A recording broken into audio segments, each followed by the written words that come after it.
கோபம் என்பது அடுத்தவர்கள் செய்யும் தவறுக்கு நமக்கு நாமே கொடுத்து கொள்ளும் தண்டனை.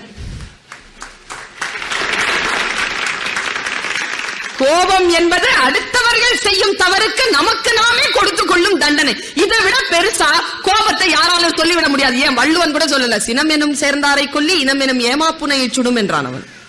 தன்னைத்தான் காக்கின் சினம் காக்க காவாக்கால் தன்னையே கொல்லும் சினம் என்றான். ஆனால் ஒருபடி மேல போய் இந்த வாசகம் சொன்னது, யாரோ ஒருத்தன் தப்பு பண்றான், நீ உனக்கு எதுக்குடா தண்டனை கொடுக்கிற? சிரிச்சுக்கிட்டு போ, கடந்து போ, அமைதியாக உட்கார்ந்து யோசி. சில பேர் உறவுகளை தக்க வைத்துக் கொள்வதற்கு எவ்வளவு பாடுபடுகிறார்கள் என்றால் என்ன காரணம் தெரியுமா? உறவுகள் குறித்தும் தொண்டு குறித்தும் என்னை பேச சொன்னார்கள். உறவுகளை நாம் காப்பாற்ற விடாமல் போவதற்கு என்ன காரணம் தெரியும்? ரெண்டே காரணங்க. ஒன்று ஆறாத ரணம், இன்னும் ஒன்று ஆபாசமான குணம். ஆபாசமான குணமும் ஆறாத ரணமும் இருந்தால் உறவுகள் தங்காது. இரண்டையும் நாம் விட்டு விடுவோம். ஆபாசமான அந்த குணத்தையும் ஆறாத ரணத்தையும் எப்படிங்க சுமக்கின்ற அளவிற்கு வாழ்க்கை வசதியானது கிடையாது என்கிறேன் நான். 65 வயசு ஆகணுமா? 22,736 நாள் வாழ்ந்தா போதும். only 22,000 days. 22,000 நாள் 65 வருஷம் போயிடுதுங்க நமக்கு. நாள் கணக்குல போட்டு பாருங்க, பயமா இருக்கு. நீங்க ஒண்ணு செய்யுங்க, இப்போ வாழ்ந்து முடிச்சிருக்கிறீங்க, கழிச்சிருங்க அதுல இருந்து, அவ்வளவுதான். அதுக்கப்புறமா மிச்சம் இருக்கும்ல, அந்த மிச்சத்துல தூங்குற நேரம், இந்த மாதிரி டிராவல் பண்ற நேரம், அடுத்தவங்களோட பேசாம இருக்கிற நேரத்தெல்லாம் கழிச்சிருங்க. அதெல்லாம் வாழாத நேரம். கையில ஒரு 100-200 நாள் தான் மிஞ்சம். சில பேர் போனஸ்ல ஓடிட்டு இருக்கோம், மிச்சமே இருக்காது. ஓடிட்டு இருக்கோம், சில பேருக்கு ஓவர் டைம்ல ஓடிட்டு இருக்கோம், எக்ஸ்ட்ரால. வாழ்க்கை மிக மிக சுருக்கமானது. வாழ்க்கை மிக மிக மிக மிக சுருக்கமானது, மிக சிறியதுங்க. அந்த வாழ்க்கைக்குள் உறவுகளை தக்க வைத்துக் கொள்வது என்றால் என்ன? நான் இலக்கியம் படித்தவள், அதனால் இலக்கியத்தில இருந்து சொல்றேன். நீங்க எல்லாம் அண்ணனோட பிறந்திருக்கிறீங்களான்னு எனக்கு தெரியாது. எத்தனை பேர் அண்ணனோட பிறந்திருக்கிறீங்க? அண்ணன். எத்தனை பேர் அண்ணனா பிறந்திருக்கிறீங்க? கொஞ்சம் அண்ணனா பிறந்தவங்களுடைய காலை மட்டும் கொஞ்சம் தொட்டு கும்பிட்டு போயிருந்தோங்க நாம. ஏன் தெரியுமா? அண்ணனா இருக்கிறதும் அண்ணனை பெற்றிருப்பதும் வரம். என்ன கேட்டா, அண்ணனா பிறக்கிறத விட அண்ணனை பெற்றிருக்கணுங்க. ஒரு அண்ணன் இருக்கணும் எல்லாருக்கும். ஏன் தெரியுமா? அண்ணன்றது யார் தெரியுமா? அண்ணன்றது இளைய அப்பாங்க. அப்பா. அது நம்ம அப்பா பார்த்தா வயசான மாதிரி இருக்கும். அண்ணனை பாருங்களேன், என்ன அப்பா மாதிரியே இருக்குங்க அண்ணன். இந்த பூனை என்ன செய்யும்னா, பிரசவம் ஆனதுக்கு அப்புறமா முதல் குட்டியை சாப்பிட்டுடுமா. பூனைக்கு முதல் குட்டி பத்தியம் என்பார்கள். அப்படி பல குடும்பங்களுக்கு பத்தியமாகி போனவர்கள் நம் அண்ணன்மார்கள். பல குடும்பங்களுக்கு பத்தியமாகி போனார். சாப்பிட்டுருவாங்க, சாப்பிட்டு மிச்சம் இருக்கிறார் அவர். இந்தியாவை போல எவ்வளவு சுரண்டியும் மிச்சம் இருக்கிறது. இந்தியா பணக்கார நாடுதான். அண்ணனா இருக்கிறது அப்படிங்கிறது, அண்ணனை விசுவாசிக்கிறது. அண்ணன் கூட எல்லாம் சண்டை போடாதீங்க. அண்ணன் கூட எல்லாம் சண்டை போடுறதுக்கு நமக்கு தகுதியே கிடையாது. அது எவ்வளவு பெரிய பாவியா அவன் இருந்தாலும் அண்ணன் கூட சண்டை போடக்கூடாது. ஒரு காட்சியை நான் பாக்குறேன். அண்ணன் அப்படின்னா எனக்கு ஞாபகம் வர்றதுக்கு யாரு தெரியுமா? வாலி. உங்களுக்கு அந்த இதுவே தெரியாது. வாலி போய் அண்ணனா எப்படி வர முடியும்? ஏன்னா அவன் தம்பி மனைவியை அபகரித்து தம்பியை கொலை செய்வதற்காக திட்டம் போட்டான். தம்பியால் ஆள் வச்சு கொல்லப்பட்டான். அந்த அண்ணனை நான் இன்னைக்கு உங்களுக்கு சிலபஸா கொடுக்கிறேன். இத படிச்சிட்டீங்கன்னா, இத நீங்க கேட்டுட்டீங்கன்னா, எங்க அம்மா செஞ்சதுங்க அந்த வேலைய. எங்க அம்மாவுடைய தம்பிக்கு கல்யாணம். எங்க அம்மாவுடைய தம்பி கல்யாணம் எவ்வளவு வருஷத்துக்கு முன்னால் நடந்திருக்கும் பாருங்க. அப்ப நான் வந்து ரொம்ப குட்டி பாப்பா. நான் வந்து போய் இதுல நின்னு இருக்கேன், டிவில சொல்றேன் நான். என் குடும்ப விஷயம். நான் போய் போட்டோல நின்னு இருக்கேன். அப்போ எங்க சித்தி என்ன பண்ணிருக்காங்க, போட்டோல இருந்து என்ன இப்படி தள்ளி விட்டுருக்காங்க. நான் வந்து நல்லா போட்டு கொடுப்பேன். நேரா அம்மா கிட்ட வந்து நான் போட்டோல நின்று என்ன தள்ளி விட்டாங்கம்மா, சித்தி தான் என்ன தள்ளி விட்டுச்சு, 4 வாட்டி போய் நில்ல, 4 வாட்டியும் தள்ளி விட்டாங்க. உடனே எங்க அம்மாக்கு எங்க இருந்தோ பாசம் வந்துருச்சு. தள்ளி விட்டியா நீன்னு கேட்டாங்க. ஆமா, சும்மா வந்து நிக்கிறா, அதனாலதான் தள்ளி விட்டேன். என் பிள்ளைக்கு மரியாதை இல்லாத இடத்துக்கு நான் இருக்க மாட்டேன்னு சொல்லிட்டு சாப்பிடாம வந்தவங்க தான் 12 வருஷம் பேசலீங்க. அவங்க தம்பியோட தப்பு செஞ்சது சித்தி. சிறிய சிறிய கோபங்களால் வாழ்க்கையில் மறுபடியும் பெற்றுவிட முடியாத கணங்களை மறுத்துவிட்ட, இழந்துவிட்ட குடும்பத்தில் இருந்து வருபவள் நான். அதை பார்த்துட்டு இருக்கேன், அதனால்தான் வலிக்குது. இத போயா விட்டோம், இந்த மாமாவையா விட்டுட்டோம். மாமாங்கிறது 2 வார்த்தையாச்சே, அம்மா அம்மா 2 அம்மா சேர்ந்தது தானே மாமா. 2 அம்மா இல்ல அது, அது எவ்வளவு பெரிய உறவு அது. அதை விட்டுட்டோமே நாம. நான் இன்னும் உங்களுக்கு ஒண்ணு சொல்றேன், வாலி சொல்றதுக்கு முன்னால இவ்வளவு பேசுறோம்ல, சித்தப்பா பெரியப்பா அத்தை இவங்க எல்லாம் ஒரு பிள்ளை. இப்போ எல்லாம் நாம் இருவர் நமக்கு மூவர். நம்ம அப்பா காலத்துல, நம்ம காலத்துல நாம் இருவர் நமக்கு இருவர். இப்போ அடுத்த ஜெனரேஷன் நாம் இருவர் நமக்கு ஒருவர். இப்ப வர ஜெனரேஷன் நாம் தான் இருவர் நமக்கு எதற்கு இன்னொருவர். அந்த லெவல்ல போகுது அது. இப்ப இப்படி நினைச்சுக்கங்க, ஒத்த பிள்ளைய இருக்கிற ஃபேமிலியில இன்னொரு ஒத்த பிள்ளைய இருக்கிற ஃபேமிலிக்கான பொண்ண கல்யாணம் பண்ணி கொடுங்க. அதுக்கு பிறக்க போற பிள்ளைக்கு ஏது அத்தை, ஏது சித்தி, ஏது பெரியமா, ஏது பெரியப்பா ஒன்னும் கிடையாது. யாருமே இருக்க போறது கிடையாது. தாத்தா பாட்டி கூட இங்க இருக்கும், அது ஜெர்மனிலயோ அமெரிக்காவிலயோ கனடாவிலயோ போயிரும். ஓ தாத்தா, who is தாத்தா, what does it mean அப்படின்னு கேட்கும். உறவுகளை இழந்து வருகிறோம் நாம். நான் வாலிய சொல்றேங்க, அண்ணனை பத்தி சொன்னேன்ல, வாலிய பத்தி சொல்றேன். வாலி இறந்து கிடக்கிறான், ஒரு காட்சி. வாலி இறந்து கிடக்கிறான். ராமன் வந்து அம்பு விட்டான், அம்பு தைத்து விட்டது. நான் இங்க நிறுத்துறேன். அம்பை பார்த்துட்டு அவன் தவிக்கிறாங்க, அவன் தவிக்கிறான். அவன் சொல்றான், என்னை யாராலும் கொல்ல முடியாதே, எந்த அம்பும் என்னை தைக்க முடியாதே, இது எப்படி, இது என்ன? தவிக்கிறாங்க. வாலி தவிக்கின்ற பொழுது ஒரு வார்த்தை சொன்னா, நான் அப்படியே நிறுத்தி சொல்றேன். கம்பன் சொன்ன வார்த்தை. சில பேர் ஆக்சிடென்ட் ஆகி கீழே கிடப்பாங்க, பாத்திருக்கீங்களா? ஆக்சிடென்ட் ஆகி கிடக்கும் பொழுது ஒரு அதிர்ச்சி இருக்கும் அவங்க கண்கள்ல, எனக்கா அப்படின்னு ஒரு அதிர்ச்சி இருக்கும். அப்படி ஒவ்வொருத்தரும் தான் இதுல விழமாட்டோம்னு நினைக்கிறதுனால தான் ஆக்சிடென்டே நடக்குது. எனக்கு இது நேரவே நேராது என்று நினைப்பதனால்தான். அவனுக்கு அம்பு வந்து விட்டது, குத்திருச்சு அம்பு.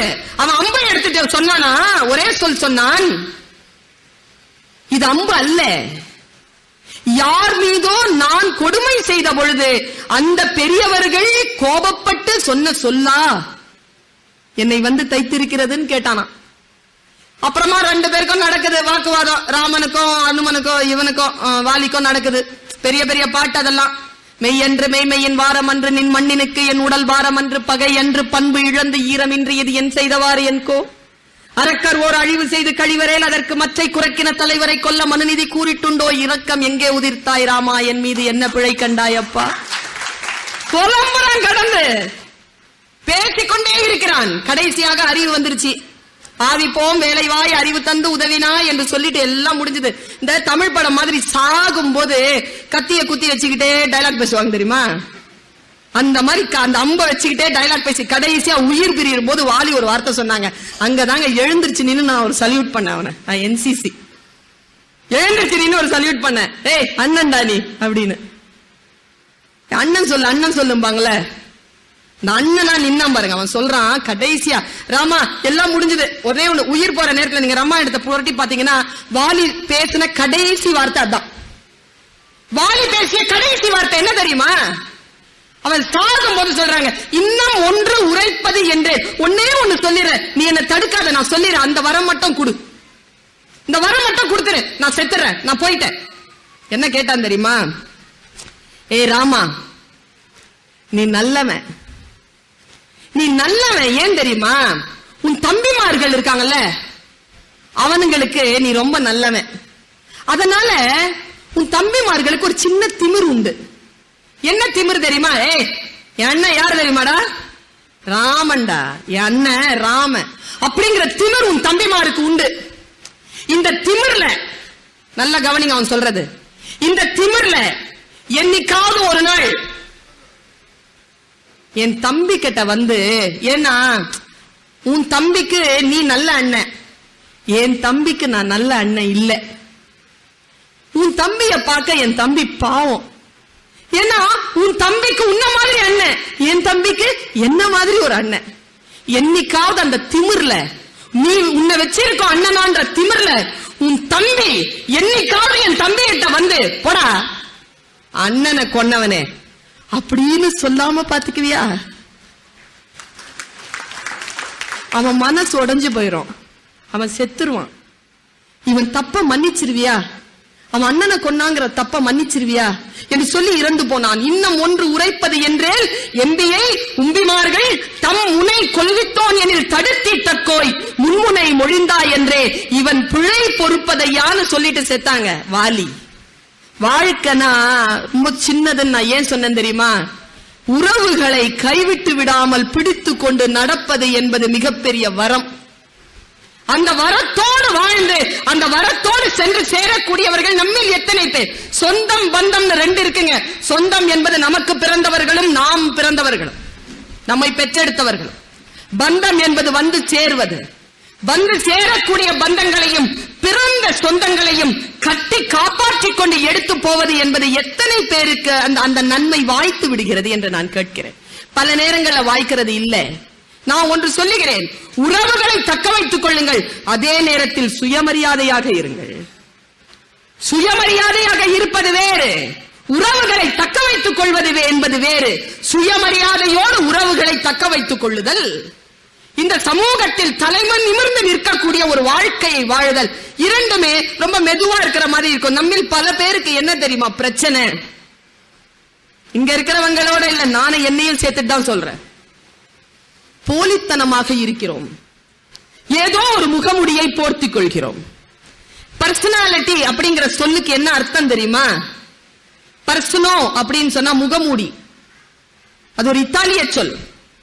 இப்போ கணவனிடத்தில் மனைவி மனைவி என்கின்ற முகத்தை தான் காட்ட முடியும்.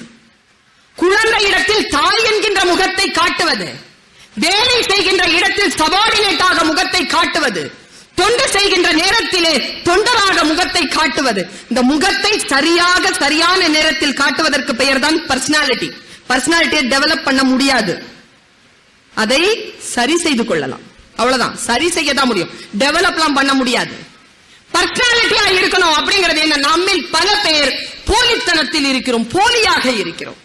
எங்கே போலித்தனம் வருகிறதோ அங்க போயிடுதுங்க வாழ்க்கையில. ரொம்ப மிக முக்கியமான விஷயத்த ஏன் தெரியுமா?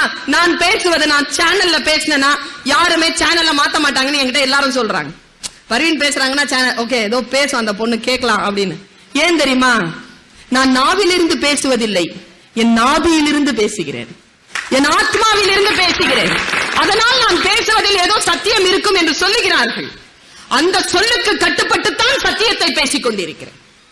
சத்தியம் பேச வேண்டும், எந்த மறைப்பும் இல்லாமல் பேச. போலித்தனத்துல இருக்கிறோம் நாம. பல நேரங்களில் ஒரு 38 வயசு பொண்ணுக்கு ஹார்ட்ல ப்ராப்ளம் வந்துச்சான். பெண்கள் கவனிக்க, ஹார்ட்ல ப்ராப்ளம் வந்துச்சு. ஹாஸ்பிட்டல்ல போய் அட்மிட் ஆனா, சான்ஸே கிடையாது, 50-50 தான். ஹாஸ்பிட்டல்ல போனோம், நிறைய பிளாக்ஸ் இருக்கு. ஹாஸ்பிட்டலுக்கு அட்மிட் ஆயிட்டா, ஆபரேஷன் தியேட்டர்ல போய் அனிஸ்தீசியா கொடுத்துட்டாங்க. கவனமா கேளுங்க, அனிஸ்தீசியா கொடுத்துட்டாங்க. அனிஸ்தீசியா கொடுக்கும் போது ஆண்டவரோட கனெக்ஷன் வந்துருச்சு. ஆண்டவர் பேசுறார். என்னப்பா எப்படி இருக்கிற? ஆண்டவா 38 வயசுலயே கூப்பிட்டுக்க போறியா? என்ன இன்னும் வாழணும்னு ஆசையா இருக்கா? ஆமா ஆண்டவா. சரி, இன்னும் ஒரு 22 வருஷம் வாழ்ந்துட்டு வா. 22 வருஷமா? எஸ் சாங்ஷன் சொல்லிட்டு கனெக்ஷன் கட் ஆயிடுச்சு. இவ வந்து பெட்டுக்கு வந்துட்டா. பெட்டுக்கு வந்து கண் விழிச்சு பாக்குறா, ஹாஸ்பிட்டல்ல வியந்து நிக்குது. மிராக்கல் நடந்திருக்கு, எதுவுமே இல்ல, அப்படி பொழைச்சிட்டா, ஒரு பிரச்சனையும் இல்ல. சரி, பிரச்சனை இல்லைன்னு சொல்லி தெரிஞ்ச உடனே அவ எழுந்திருச்சு உட்காந்தா. 3 நாள்ல டிஸ்சார்ஜ். தன்னுடைய முகத்தை பாக்குறா, கொஞ்சம் டல்லான மாதிரி தெரியுது. சரி நாம சரி பண்ணிக்கலாம் எல்லாத்தையும் சொல்லிட்டு இந்த உடம்புல எல்லாத்தையும் சரி பண்ண தொடங்குறான். Face lifting, fat reduction, body shape, slimming எல்லாம் பண்ணிட்டான். பண்ணி முடிச்சிட்டு 38 வயசு பொண்ணு மாதிரி இல்ல, 22 வயசு பொண்ணு மாதிரி ஆயிட்டா. அந்த ட்ரீட்மெண்ட் பண்ண டாக்டருக்கே ஆசை வருது அந்த பொண்ணு மேல. அவ்வளவு அழகாயிட்டா. 3 மாசம் ட்ரீட்மெண்ட்க்கு அப்புறமா ஹாஸ்பிட்டல் விட்டு வெளில வரா. வெளியில வர பாருங்க, லாரி அடிச்சு செத்துட்டா. லாரி அடிச்சு செத்துட்டா. நேர ஆண்டவன் கிட்ட போயிட்டா. ஆண்டவர் நிக்கிறார் முன்னால. என்ன ஆண்டவா, 3 மாசத்துக்கு முன்னால் தானே சொன்ன 22 வருஷம் வாழலான்னு, இப்படி என்ன கூப்பிட்டுட்டிய மறுபடியும்? ஆண்டவர் சொன்னாராம், அடிப்பாவி அது நீயா, அடையாளமே தெரியலன்னாராம். அவரு பல நேரங்களில் ஆண்டவருக்கே அடையாளம் தெரியாதது போல் மேக்கப் போட்டுக் கொள்கிறோம். எதற்கு இந்த மேக்கப்? ஆரோக்கியமாக இருப்பதுதான் அழகு, புத்திசாலியாக இருப்பதுதான் அழகு. உடல் ஆரோக்கியமாக இருக்கிறதா நீ அழகி. மற்றவர்கள் பேசுவது உனக்கு புரிகிறதா? மற்றவர்கள் புரிகின்றது போல் நீ பேசுகிறாயா? நீ பேரழகி. அவ்வளவுதான். அழகுங்கிறதுக்கான கான்செப்ட் இவ்வளவுதான். உடலில் இல்லை, ஆரோக்கியத்தில் தான் இருக்கிறது அழகு. ஏதோ ஒன்றை நாம் மறைக்கிறோம், நம்மில் ஏதோ ஒன்றை மறைக்க துடிக்கிறோம் நாம். நான் சமீபத்தில் உத்தரமேரூர்ங்கிற ஒரு இடத்துக்கு போயிருந்தேங்க. நேரம் நெருங்குகிறது. உத்திரமேரூர் போயிருந்தேன். இத நான் சொல்லிடுறேன், மனசுல தோணுது சொல்லணும்னு சொல்லிடுறேன். வேற ஒரு வேலைக்காக போயிருந்தேன். அன்னைக்கு அங்க படுகளம். உங்களுக்கு படுகளம் என்னன்னு தெரியுமா? தெரியாது. 18 நாள் கூத்து கட்டுவாங்க திரௌபதி அம்மன் கோவில்ல. 18 நாள் அந்த பூஜை நடக்கும் அந்த கோவில்ல. அந்த கோவில்ல 18 நாள் பூஜையில 10ஆம் நாளிலிருந்து அந்த படுகளத்தை அமைப்பாங்க. 10ஆம் நாள் போர். அந்த படுகளம் எப்படி இருக்கும்னா 65 அடிக்கு, கொஞ்சம் கவனமா கேளுங்க, 65 அடிக்கு பெரிய ஒரு சிலை கீழே போடுவாங்க. தலையில பெரிய கிரீடம் வைப்பாங்க. கிரீடம் வச்சு ஒரு கால் அப்படி விரிச்சு போட்ட மாதிரி ஒரு சிலை. நான் அந்த சிலையை பாக்குறேன். கூடி நின்று இருக்கு கூட்டம். வெயில் கொளுத்துன்னு கொளுத்துது. உள்ள கோவில்ல பூஜை நடக்குது. திரௌபதி அம்மன் கோவில் பூஜை. பூஜை நடந்துகிட்டே இருக்கும் பொழுது திடீர்னு 2 பேர் வெளியில வந்தாங்க கோவில்ல இருந்து. இது நடந்தது, எனக்கு தெரியாது என்னன்னு.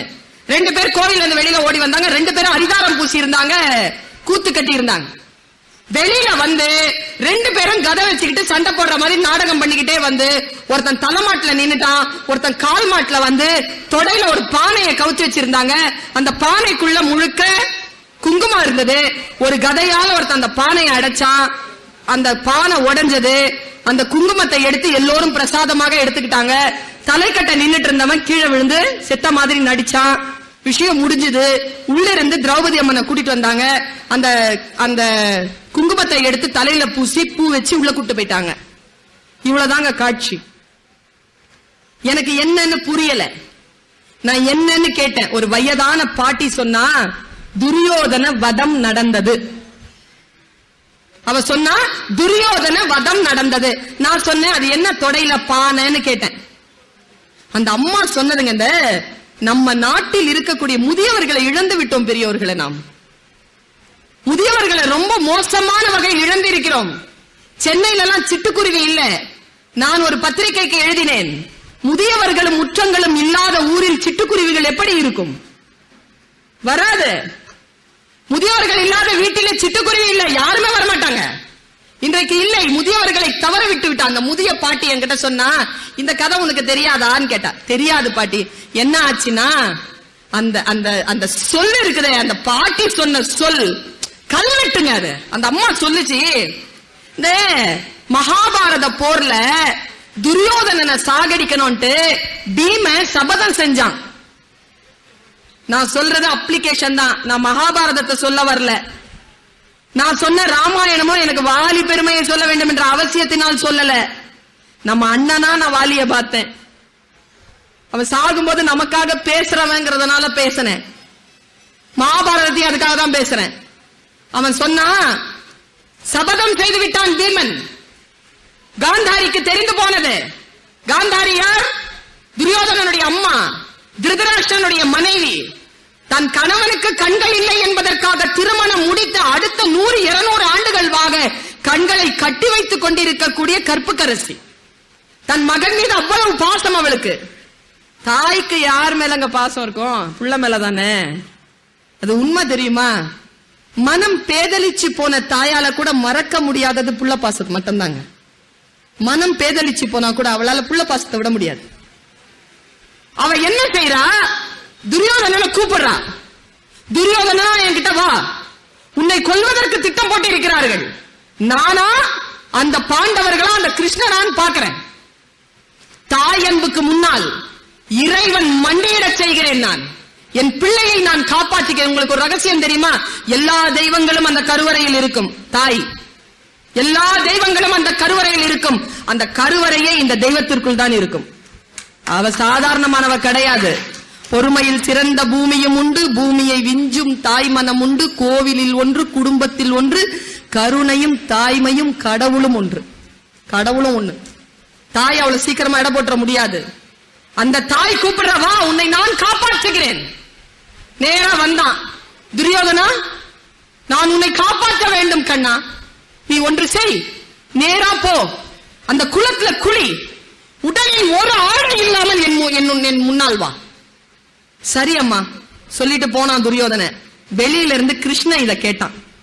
கிருஷ்ணன் சாமானியமானவனா? கள்ளராஜன் அவன். எல்லா திருட்டுத்தனங்களையும் செய்தவன்.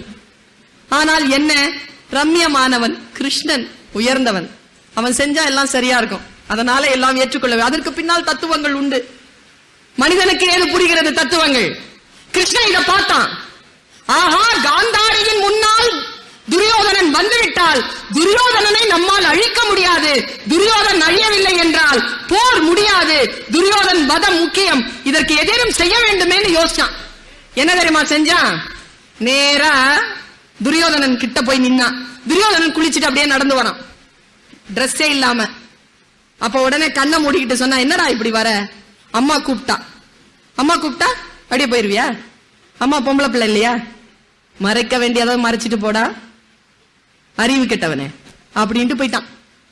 பாருங்க புத்தி. உடனே ஒரு வாழை இலையை எடுத்து இடுப்பை சுற்றி மறைத்து கொண்டான். நேரா அம்மா கூப்பிட்டா. வந்து விட்டாயா துரியோதனா? வந்தேன் அம்மா. கண்களை எடுத்தாள். கண்களில் இருந்த அந்த பட்டியை எடுத்தாள். இவ்வளவு ஆண்டு காலமாக கண்களில் சேமித்து வைத்துக் கொண்டிருந்த அந்த சத்தியம் என்கின்ற சக்தியை தன்னுடைய பிள்ளையினுடைய உடல் முழுக்க பாய்ச்சுவதற்காக உச்சந்தலையிலிருந்து மெதுவாக பார்க்க தொடங்கினாள். எல்லா அங்கங்களிலும் அவளுடைய ஆசீர்வாதம் விழுந்து கொண்டே இருக்க, இடுப்பிலே ஒரு இலை மறைத்திருக்க, கால்கள் வரைக்கும் பார்த்துவிட்டு கண்களை மூடிவிட்டு அந்த தாய் சொன்னாள், தவறு செய்து விட்டாயே துரியோதனா, எதற்காக மறைத்து நின்றாய்? அம்மா, கிருஷ்ணன் சொன்னான், அம்மா இருந்தாலும் மறைத்து விடுவதை மறைத்து விட்டு போ என்று சொன்னான். தவறு செய்து விட்டாய் துரியோதனா என்று சொல்லிவிட்டு போனான். உடம்புல பீமன் அடிச்சா, துரியோதனனுக்கு உடம்புல எங்க அடிச்சாலும் உயிர் போகாது. தாயின் பார்வை படாத அந்த தொடையில் அடித்தால் உயிர் போயிடும். நான் ஏன் தெரியுமா இதை சொல்றேன்? இறைவனுடைய ஆசீர்வாதமோ வாழ்க்கையில் வாய்ப்புகளோ நமக்கு முன்னால் முழுமையாக வருகின்ற பொழுது முழு நிர்வாணத்தோடு, மன நிர்வாணத்தோடு அதை எதிர்கொள்ளுகின்றவர்கள் யாரோ அவர்களுக்குத்தான் அந்த ஆசீர்வாதம் கிடைக்கிறதே தவிர ஒரு சிறிய மறைவோ ஒரு சிறிய கரப்போ இருக்கக்கூடியவர்களுக்கு அந்த ஆசீர்வாதம் மிஸ் ஆயிடுதுங்க. அந்த ஆசீர்வாதத்தை ஒவ்வொரு மனிதனும் தன் மனக்குறையினால் தவற விடுகிறான். துரியோதனனை போல ஏதோ ஒன்றை மறைத்துக் கொள்கிறோம் நாம். இறைவனுக்கு முன்னாலும், கல்விக்கு முன்னாலும், கற்றலுக்கு முன்னாலும் என்ன திரை இருக்க முடியும்? எந்த திரையும் இல்லாமல் கற்றல், எந்த திரையும் இல்லாமல் அடுத்தவர்களை நேசித்தல், இது நம்மிடத்தில் இல்லாத பொழுது உறவும் வாழ்க்கையில் வளமும் எப்படி வந்து சேரும்? நம் மனதை நாம் சுத்தப்படுத்திக் கொள்ள வேண்டும் என்பதற்காக சொல்லுகிறேன். போர் குணத்தை தக்க வைத்துக் கொள்ளுங்கள். போர் குணம் இருக்க வேண்டும் எல்லோரிடத்திலும். ஆனால் அன்பு அந்த நிலையிலே சரியாக நின்று அதிலே வேலை செய்ய வேண்டும். அன்பு இருந்தால்தான் போரில் கூட ஜெயிக்க முடியும். பல நேரங்களில் நான் பார்த்திருக்கிறேன், தோற்றவர்கள் பல நேரங்களில் ஜெயிச்சிடுறோங்க. அன்பிலே ஜெயிக்க முடியும்.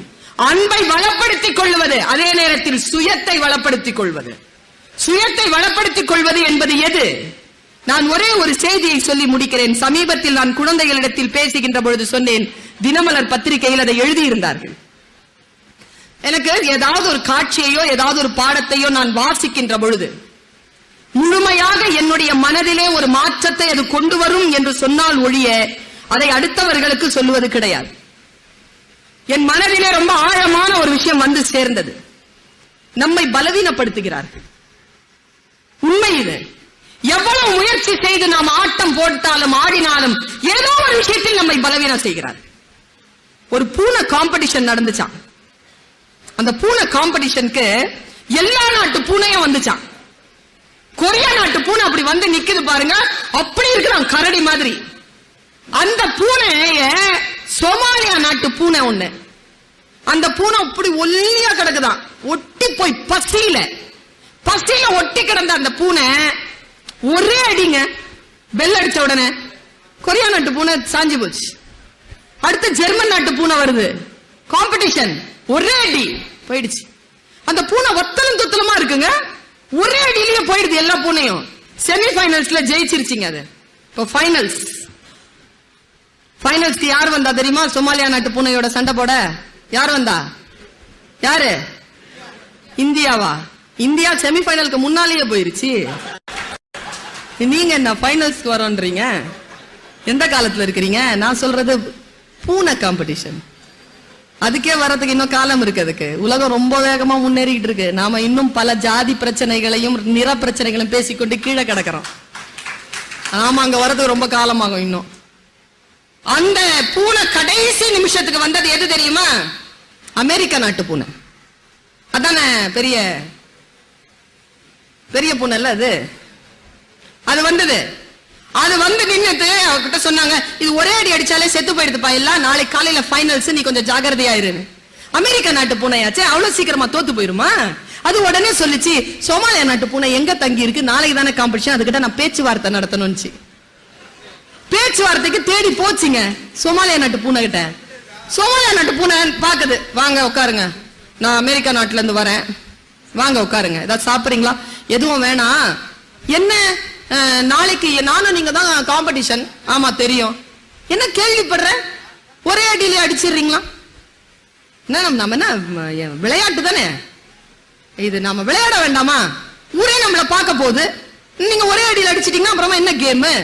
ஃபர்ஸ்ட் நானும் நீங்களும் கொஞ்சம் விளையாடுவோம், நீங்க எப்படி அடிக்கிறீங்க நான் எப்படி அடிக்கிறீங்க டெக்னிக்லாம் கத்துக்கலாம். டெக்னிக்லாம் கத்துக்கிட்டு அதுக்கப்புறமா நம்ம போர்ல ஈடுபடலாம். என்ன சொல்றீங்க? சோமாலியா நாட்டு பூனை சொல்லுச்சுன்னா, டேய் எந்திர வெள்ளப்படா, போடா வெள்ள. என்ன பேச்சுவார்த்தைக்கு வரும்போது போடா வெள்ளன்னு மரியாதை இல்லாம பேசுற? நீ என்ன யாருன்னு நினைச்ச? பூனை நினைச்சியா? ஏய் பசிச்சு கிடக்குற புலிடா நானு, போடா அப்படின்னு சோமாலியா நாட்டு பூனை. பல நேரங்கள்ல நம்ம பூனை காம்படிஷன்ல தான் இருக்கிறோம், ஆனா நம்ம பசித்திருக்கும் புலி அப்படி நினைக்கணுங்க நம்மள. நான் பல நேரங்களில் பார்க்கிறேன், நம் மக்கள் தோற்று போவதற்கு காரணம் என்ன தெரியுமா? உறவுகளிலும் சரி, நம்முடைய வாழ்க்கை வளங்களிலும் சரி, நாம் தோற்று போவதற்கு மிக முக்கியமான காரணம் நம்மிடத்தில் இல்லாத ஒன்றே ஒன்று, தன்னம்பிக்கைங்க. நிறைய பேர்கிட்ட அந்த தன்னம்பிக்கை இல்ல. அந்த தன்னம்பிக்கை மட்டும் கொண்டு வாங்களேன், வாழ்க்கையில் ஜெயிக்கலாம். முக்கியமாக பெண்கள், இளைஞர்கள் தன்னம்பிக்கையோடு செயல்படுகின்ற பொழுது நாம் ஜெயிக்கிறோம். அடுத்தவர்களை போல் வர வேண்டும் என்று ஒரு நாளும் ஆசைப்படாதீர்கள். நான் ஒரு ரகசியத்தை சொல்லித்தரேன். அடுத்தவர்களை போல் வர வேண்டும் என்ற அவசியம் நமக்கு கிடையாது. ஏன் தெரியுமா? உலகத்தில் எவன் ஒருவன் சிகரத்தை தொட்டவன் என்றால் நீங்கள் உங்கள் டைரிகளில் எழுதி வைத்துக் கொள்ளுங்கள். எவன் சிகரத்தை தொட்டவன் என்றால் யாரோ ஒருவன் தொட்டி இருக்கிறானே, அந்த சிகரத்தை போய் தொடுபவன் அல்ல சிகரத்தை தொட்டவன். எவன் ஒருவன் தன் சிகரத்தை தொடுகிறானோ அவன்தான் உலகத்தில் சிகரத்தை தொட்டவனாகிறான். இந்த தன்னம்பிக்கையோடு இருத்தல், நம்முடைய பீக் இருக்குல்ல, நம்முடைய விஷயத்தை நம்ம பார்த்து, நான் எப்பவுமே சொல்றது உண்டுங்க. நாம இப்ப கோடீஸ்வரர்களா? நாம எல்லாம் 2-3 பேர் இருப்பாங்க கோடீஸ்வரர்கள். நாம எல்லாம் கோடீஸ்வரர்களா? இப்ப நான் இப்படி பேசுறேன், எவ்வளவு ஃபீஸ் எனக்கு? கோடி ரூபாய் கொடுக்கலாங்க, கொடுக்க முடியாதா? ஏங்க ஒருத்தன் பொய்யா குதிக்கிறான், அவன் பேரு டூப்பு, குதிக்கிற மாதிரி நடிக்கிறான், அவனுக்கு கோடி ரூபாய் கொடுக்குறீங்க? நடிக்கிறான் தானே அவன், அவன் கோடி ரூபாய் குடிக்கிறான். நாவி கமலத்திலிருந்து சிந்தனையை சூடாக்கி அக்கினியாக்கி நான் இப்படி கொடுத்துக்கிட்டு இருக்கேன், எனக்கு கோடி ரூபாய் சம்பளம் இல்லையா? அப்படின்னா நான் சம்பளம் வாங்கவே முடியாதா? அப்ப நான் கோடீஸ்வரியே கிடையாதா? நான் கோடீஸ்வரி தான். நீ சொன்னாலும் சொல்லலனாலும் நான் கோடீஸ்வரி தான். என்றைக்கு பர்வீன் சுல்தானா பேசுகிறேன் என்றால் 1 கோடி காதுகள் தமிழகத்தில் திறந்து கொள்கிறதோ அன்றைக்கு நான் கோடீஸ்வரி ஆகிறேன். என் உயரத்தை நான் தொடுகிறேன். நான் யாரையும் போல் பேசுவது கிடையாது. நான் என்னை போல் பேசுகிறேன். என் உச்சம் எனக்கு தெரியும். என்னுடைய பீக் எனக்கு தெரியும். அந்த பீக்க போய் தொட்டுட்டு வரணும். நான் பல நேரங்களில் தொட முடியறது கிடையாது. பல நேரங்களில் நடுவிலேயே இந்த பெரிய மலை சிகரம் இருக்குல்ல, அந்த சிகரத்தை ஹிமாலயா சிகரம், அந்த சிகரத்தை தொட்ட அந்த மனிதன் கிட்ட கேட்ட கேள்வி ஒன்று சொல்கிறேங்க. அதாங்க செய்தி. அவனிடத்தில் கேட்டார்கள், நீ முதலில் காலடி வைத்த பொழுது என்ன நினைத்தாய்? ஜெயித்தது நினைத்தாயா? நான் என்ன நினைத்தேன் என்று சொல்ல விரும்பவில்லை என்றார் அவர்.